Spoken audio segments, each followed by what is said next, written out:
Assalamualaikum warahmatullahi wabarakatuh.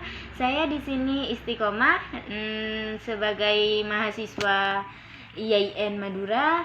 Di sini saya akan mewawancarai teman saya yang juga sebagai mahasiswi IAIN Madura. Dan ini orangnya. Mari Mbak, perkenalkan namanya. Baik, perkenalkan nama saya Desi Kurniawati Ningsih, Prodi Perbankan Syariah. Iya, baik. Di sini saya akan menanyakan soal perkuliahan saat ini, Mbak, di masa pandemi ini.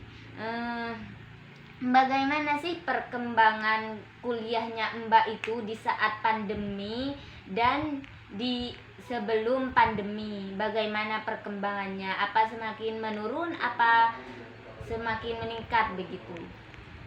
Baik, jadi menurut saya pribadi dan juga teman-teman yang sama-sama kuliah, itu dari sebelum pandemi sama yang masa sekarang ini, masa COVID, itu bukan kita tambah pintar ya, tetapi tambah ya gitulah, pokoknya menurun gitu. Karena apa? Yang awalnya kita belajar secara efektif di kelas tatap muka, terus dijelasin, bisa menyerap materi lebih fokus. Akibat COVID ini semua perkuliahan kan serba daring.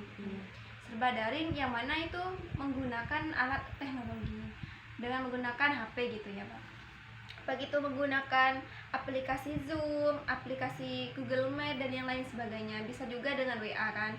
Nah, dengan akibat kita melakukan pembelajaran lewat daring,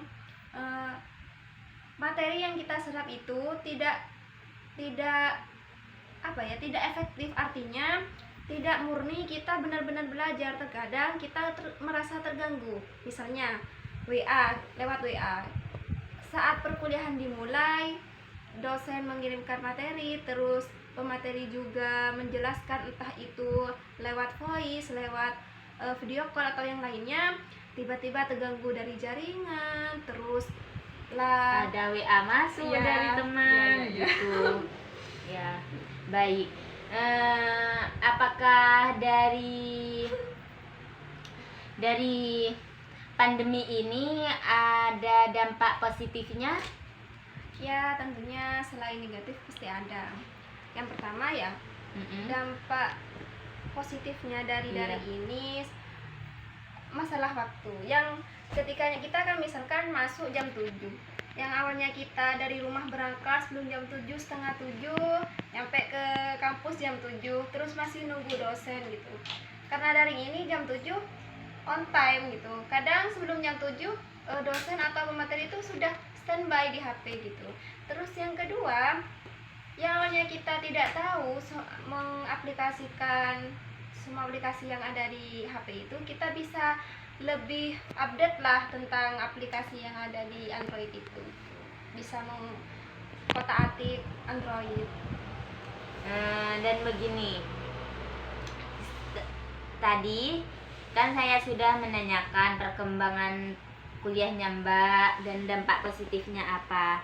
Di sini saya ingin menanyakan keluhan. Adakah keluhan dari perkuliahan di saat pandemi ini bagi Mbak? Banyak.